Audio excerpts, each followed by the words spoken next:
زینب کبریٰ، گھر میں بیٹھنے والی ایسی خاتون، یہ دن کی روشنی میں یہ محرم کے ساتھ بھی گھر سے نہیں نکلتی.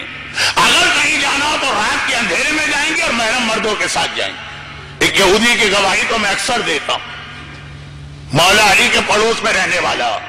مولا علی کا مکان تو آج بھی مسجد کوفہ کے پیچھے ہے، آپ سب زیارت کر کے آتے رہتے. اس سے دیوار ملا ہوا چھوٹا سا مکان. کہتا 2 سال میں علی کے پڑوس میں رہا. علی کے گھر میں 16 تو علی کی بیٹیاں تھیں، 10 کے قریب علی کی ازواج تھی، 25 خواتین اس گھر میں ہیں. 2 سال میں صبح و شام رہا. یہ بہت آسان ہے آپ کے لیے، کوئی عالم آپ کے گھر میں آدھے گھنٹے کے لیے آ گیا تو آپ نے گھر والوں کو خاموش کرا دیا، عورتوں سے کہا باہر نہیں نکلنا، بیٹھے رہنا. وہ بھی اگر اتنی شرم اب کسی میں باقی ہے. مگر 2 سال صبح و شام دن اور رات پڑوس میں رہنے والا کہے کہ علی کی کسی بیٹی کی نہ میں نے حجاب کے ساتھ جھلک دیکھی نہ کبھی آواز سنی. ایسا لگا اس گھر میں کوئی عورت ہے ہی نہیں. ایسی گھر میں بیٹھنے والی خاتون جب بازار کوفہ اور دربار شام میں خطبہ دینے کی بات آ رہی، یزیدیت کی آنکھوں میں آنکھیں ڈال کے زینب نے کس طرح سے یزیدیت کو للکارا. میں جملہ کہنا نہیں چاہتا، بڑا بیہودہ جملہ بن رہا ہے زینب کبریٰ کے ساتھ. ہماری انتہائی الٹرا ماڈ اور بڑی بڑی یونیورسٹی کی ڈگری لینے والی عورت وہ اس انداز کا جہاد نہیں کر سکتی. آپ کہتے ہیں گھر میں بیٹھنے سے، نامحرموں سے بچانے سے عورت بہت کمزور اور گبو ہو جاتی ہے، یہ آپ کی تربیت کی خرابی ہے. ورنہ گھر میں بیٹھ کر بھی عورت ایسی تربیت ہوتی ہے کہ نابینا صحابی کو یقین نہیں آتا علی کی شہادت کو تو 20 سال ہو گئے ہیں، میں علی کو دوبارہ کیسے سن رہا ہوں. گھبرا کے لوگوں نے کہا کہ کیا کہہ رہے ہو، بصارت گئی ہے، بصیرت تو نہیں جانا چاہیے، کہاں سے آ گئے علی؟ کہ یہ خطبہ جو ابھی میں سن رہا ہوں، انداز، آواز، لہجہ، خالی انداز اور لہجہ نہیں. بہت سارے بڑے بڑے خطبہ ہوتے ہیں، پتہ چلا ان کے بیٹے کی مجلس پڑھ رہے ہیں، آپ مجلس سننے گئے، آپ نے کہا آواز، انداز سب کچھ ہوا ہے، لیکن ابھی فرق ہے، میٹر وہ نہیں. اب یہ نابینا صحابی کہتا ہے خالی انداز اور آواز نہیں، خطبہ بھی ویسا ہی ہے جیسے نہج البلاغہ کے باقی سارے خطبات. گھر میں بیٹھنے والی زینب ہمیں اور آپ کو اور ہماری عورتوں کو یہ پیغام دے رہی ہے کہ جیسی تربیت اسلام چاہتا ہے اس میں گھر کے بیٹھنے والی عورت اتنا بڑا جہاد کرے. لیکن ہاں اس کے لیے قربانیاں بہت دینا پڑیں گی. اور عجیب شخصیت زینب کبریٰ کی ہے جس نے کبھی اپنے آن و محمد کا ماتم نہیں کیا، کبھی نہیں کیا. اسی لیے ہمارے علماء روایتوں کو بھی نہیں مانتے جن میں بظاہر یہ تاثر دیا جائے کہ زینب آن و کبریٰ کے آن و محمد کے لیے بہت رو رہی، کبھی نہیں. بلکہ یہ دنیا کی دوسری ماں تھی جس نے اپنے بیٹوں کو یہ بتایا کہ بیٹا آن، بیٹا محمد، دنیا کتنا ہی تمہیں آ کے کہے کہ اکبر تمہارا بھائی ہے، کبھی اکبر کو بھائی نہ کہنا، وہ آقا ہے، تم اس کے غلام. لوگ کہیں گے، محلے والے کہیں گے، پڑوسی کہیں گے، بعض رشتہ دار کہیں گے. یہ دنیا کی دوسری ماں ہے. پہلی ماں تو آپ کو پتہ ہی ہے، وہ ام البنین ہے جنہوں نے کہا تھا عباس، لوگ لاکھ کہتے رہے کہ آقا حسین تیرا بھائی ہے، ہمیشہ اپنے آپ کو غلام سمجھنا اور حسین کو آقا. اور اس انداز سے عباس نے اپنے آپ کو غلام کہا کہ عباس کی آخری وصیت سن کے حسین نے کہا لیکن عباس میری بھی ایک وصیت، ایک بار تمہاری زبانی اپنے آپ کو بھائی کہہ سن لو. یہ زینب وہ ہے جس نے کبھی اپنے آن کا ماتم نہ کیا، کبھی اپنے محمد کا ماتم نہ کیا. جب بیویوں نے بھی کربلا میں ماتم کیا تھا، زینب کو کہنا پڑا تھا باجے والوں کی سزا زیر قنات آتی ہے، کیسے لاشیں میرے بچوں کی بارات آتی. لاشوں میں بھی ماتم نہیں کیا، یہ میرے بچوں کی بارات ہے، میں نے بھائی پہ صدقہ کر دی.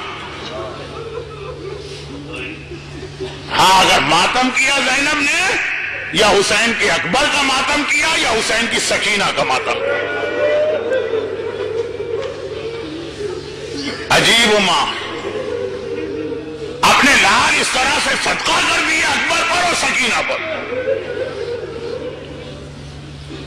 محرم رمضان کی مجالس کا عنوان ہے زینب اور اکبر، اور سفر کی مجالس کا عنوان ہے زینب اور سکینہ۔ ذرا سوچیے، اتنی محبت کرنے والی زینب، اور یہ دو جملے جو آپ سنتے ہیں نا، ان کے پیچھے مصائب کے دو بڑے واقعات ہیں، جن میں سے ایک تو شام غریبہ آپ سنتے ہی ہیں۔ کون سے دو جملے؟ علی اور فاطمہ کی پوتی کو جب زندان شام میں دفن کیا گیا تو کفن تو چھوڑیے، کفن تو تھا ہی نہیں، ایک سالم کرتا بھی نہ تھا جس میں سکینہ کو کفن دے کے دفن کیا جاتا۔ یہ بچی جلے ہوئے کرتے میں دفن کی گئی، یہ بچی لہو بھرے ہوئے کرتے میں دفن کی گئی۔ جلا ہوا کرتا تو خیر ہمارے یہاں روایت بہت پڑھی جاتی، مگر جلا ہوا کرتا بھی یہ جملہ بتا رہا کہ شام غریبہ سے جو یہ بچی کرتا پہن کے آئی ہے، کوئی اور لباس نہیں ہے سکینہ کے پاس یا اہل بیت کے پاس۔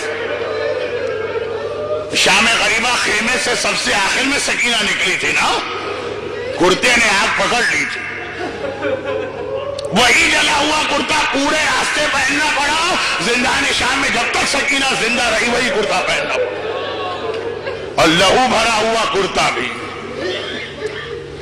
غسالہ کے جملے کے ساتھ، لہو بھرا ہوا کرتا غسالہ کے جملے کے ساتھ۔ جب غسالہ کو بلایا گیا غسل دینے کے لیے تو یہ منظر آج تک آپ نے نہیں دیکھا ہوگا کہ غسل دینے والا چیخیں مارتے ہوئے غسل خانے سے باہر آ گیا۔ تم نے اس بچی پہ کتنے ظلم کیے کہ اس کا سارا بدن زخموں سے بھرا ہوا ہے، لہو بھرا ہوا ہے۔ خالی کرتا ہی لہو بھرا ہوا نہیں ہے، سکینہ کا سارا بدن بھی زخمی۔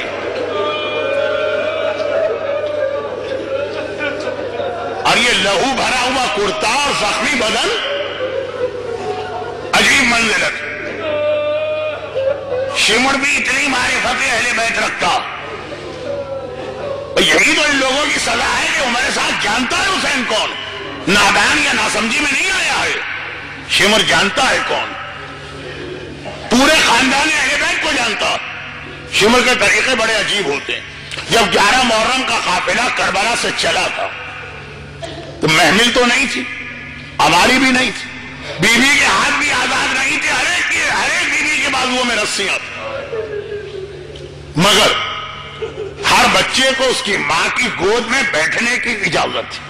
ایک سکینہ واحد بچی تھی